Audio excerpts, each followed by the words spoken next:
aujourd'hui on se retrouve pour une nouvelle vidéo sur ma chaîne. Je suis hyper contente puisque on se retrouve dans une vidéo que vous attendez tous et toutes. C'est la vidéo sur Roaccutane, mon bilan après 3 mois de Roaccutane. Vous êtes nombreux et nombreuses à regarder cette vidéo, à suivre du coup mes péripéties, etc. Ce qui se passe dans ma vie. D'ailleurs, pour ceux qui n'auraient pas vu, j'ai déjà fait mon bilan après 1 mois et après 2 mois du coup de Roaccutane. Je vous le mets en haut à droite dans le petit i pour rattraper les petits épisodes. Voilou. J'ai plein de choses à vous raconter. J'ai trop hâte puisque il y a du bon, il y a du mauvais. Je vous laisse tout de suite avec la vidéo. Donc on va rentrer tout d'abord dans le vif du sujet, c'est-à-dire mes effets secondaires, mes nouveaux effets secondaires que j'ai eu, etc.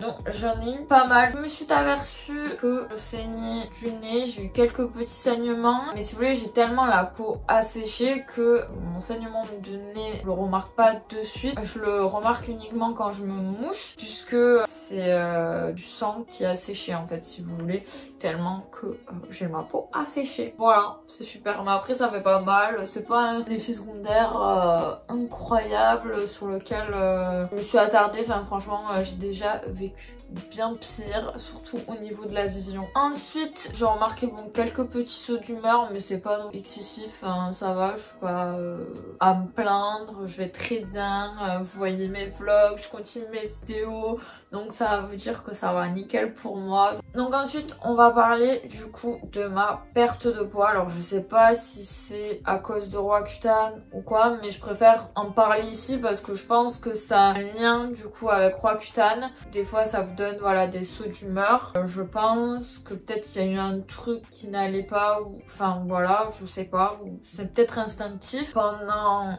un moment, même ça continue actuellement, donc ça fait peut-être 1 semaine ou 2 semaines, enfin à peu près, je sais plus, que je mange uniquement les midis. Donc au lieu de faire 3 repas par jour comme il faut faire, donc c'est-à-dire matin, midi, soir, qu'est-ce que je fais? Je mange uniquement le midi. C'est le seul repas que je fais et de temps en temps je déjeune un petit peu et du coup je mange le midi et pas le soir. Ou je mange uniquement le midi et ensuite le soir je mange des fois un tout petit peu, mais c'est très rarement. Je ne sais pas pourquoi je mange uniquement le midi, mais voilà, pour ceux que ça intéresse, je suis passée de 58 kilos à 54. Donc voilà, je suis en dessous des 55 kilos alors qu'avant j'étais un petit peu au-dessus, donc bon, c'est pas non plus...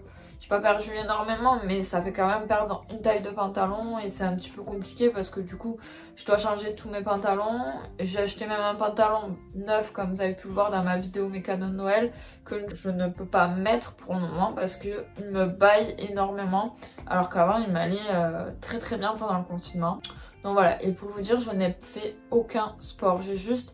Voilà, manger uniquement les midis, peut-être parce que j'étais pas bien, etc. Je me posais peut-être des questions. Je peux pas réellement vous dire, mais je pense quand même que voilà, ça a un lien avec Roaccutane. Et surtout, restez positif, ne faites absolument pas comme moi, c'est-à-dire ce n'est vraiment pas à reproduire ce que j'ai fait. Et en plus surtout que c'est en train de persister, entre guillemets. Bon là j'ai mangé quelques petits gâteaux matin, mais avant c'était pas possible. Je sais pas pourquoi mon corps me disait non. Et si vous voulez, je faisais juste uniquement des repas pour prendre Roaccutane, parce que pour prendre Roaccutane, il faut bien manger et au milieu du repas. Donc si je mange, c'est uniquement pour prendre le médicament. Donc voilà, je me forçais un petit peu. Donc vraiment, c'est quelque chose qui n'est absolument pas à reproduire et le mignon le dit aussi. Voilà, ne faites pas comme moi. Ensuite, du coup, je voulais vous parler un petit peu de mon rendez-vous avec la dermato qui s'est agréablement très bien passé. Déjà parce que j'ai eu une autre dermato, donc j'ai changé de dermatologue parce que si vous voulez, des fois ça change. En tout cas dans mon cabinet ça change de temps en temps puisque j'ai une remplaçante. J'ai été très contente de cette dermatologue là et j'espère garder la même parce que il y a eu un très bon feeling, elle m'a très bien conseillé. Donc tout d'abord par rapport à ma pilule, elle m'a dit que c'était absolument pas la pilule que je devais prendre. Donc si vous voulez je prends l'UDHG. Et elle m'a dit c'est une pilule qui vous donne de l'acné. Donc j'étais ah merci. Et je lui ai demandé est-ce que c'est possible de changer parce que moi ma première dermatologue que j'ai eue au début, elle m'a posé la question qu'est-ce que vous prenez comme pilule? Je lui ai dit le DHG, du coup c'est ce qu'elle m'a prescrit. elle m'a pas prescrit une autre pilule. Et là elle m'a dit bon bah je vais vous prescrire une nouvelle pilule qui elle cette fois-ci ne vous donnera pas d'acné. En tout cas après le traitement du coup elle ne vous en donnera pas. J'étais super contente, je dis bah oui je la veux cette pilule. Du coup elle m'a donné Éolienne CO, Éolienne Co. Je vous mettrai juste ici de toute façon le nom. Pour le moment je l'ai pas testé puisqu'elle me l'a prescrit, mais je vous en dirai des nouvelles du coup dans mon bilan après 4 mois de Roaccutane. J'espère que ça se passera bien avec cette pilule et qu'elle me correspondra parce que certaines pilules vous correspondent mieux que d'autres, sachant que l'UDHG me correspondait. Donc on verra bien. J'ai hâte, mais en tout cas moi tant qu'elle me donne pas de boutons, ça va. J'ai été très contente qu'elle me le dise parce que l'autre dermatologue ne me l'a pas dit, donc faites attention. Certaines pilules peuvent vous donner des boutons après Roaccutane. Donc c'est à dire que si j'avais continué l'UDHG après le traitement, j'aurais eu de l'acné encore. Et du coup mon traitement Roaccutane n'aurait servi à rien. Donc bon, faites attention, renseignez-vous. Donc même si votre dermatologue par exemple ne vous l'a pas dit, donc soit posez-lui la question. Et si elle ne sait pas, allez voir un gynécologue. Moi personnellement je ne suis jamais allée voir un gynécologue. Donc j'ai 21 ans, oui c'est pas bien. Mais il est jamais trop tard, voilà. Mais moi c'est pas pour le moment. Voilà ma petite anecdote. Ensuite du coup très bonne nouvelle, la meilleure. Je lui ai demandé est-ce qu'on passe à 30 mg et elle m'a dit oui on passe à 30 mg.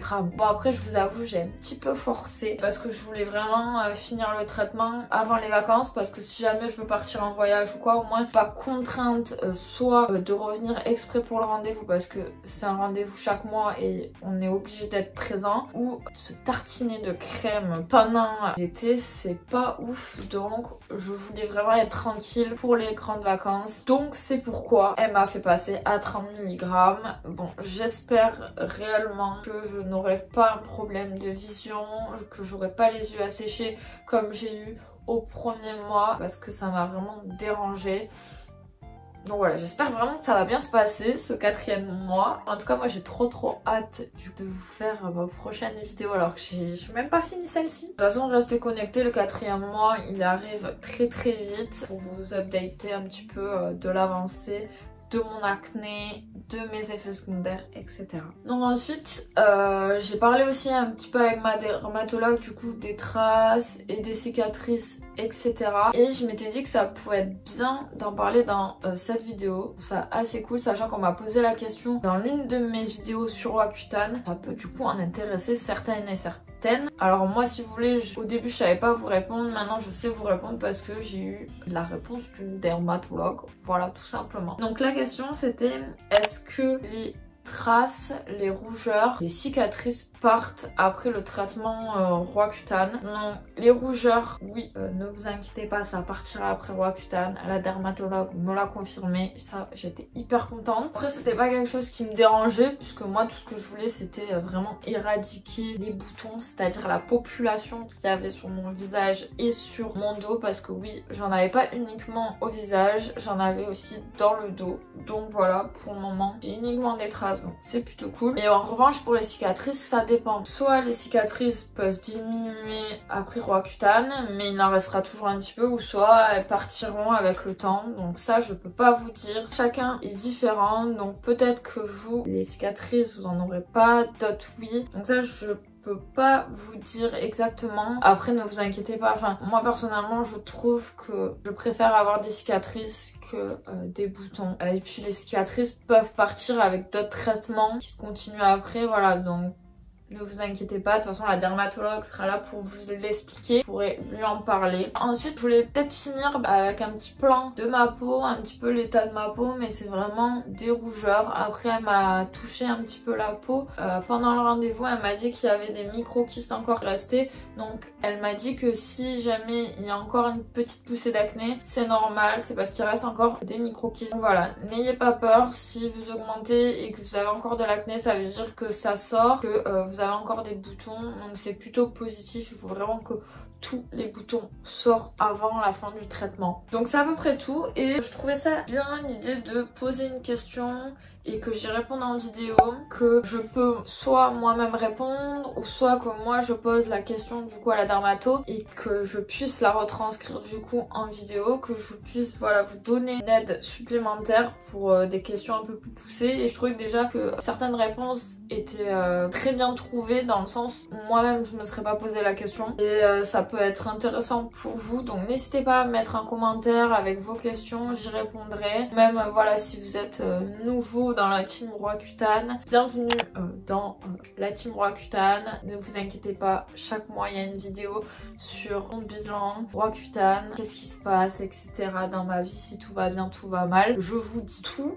Donc pour suivre ces aventures, n'oubliez pas de vous abonner, de liker à cette vidéo, ça fait toujours plaisir. Comme ça je vois si cette vidéo vous plaît ou pas, si je continue ou pas. Et pour celles et ceux qui prennent Roaccutane, courage, on est ensemble. Et je vous fais du coup plein de gros bisous.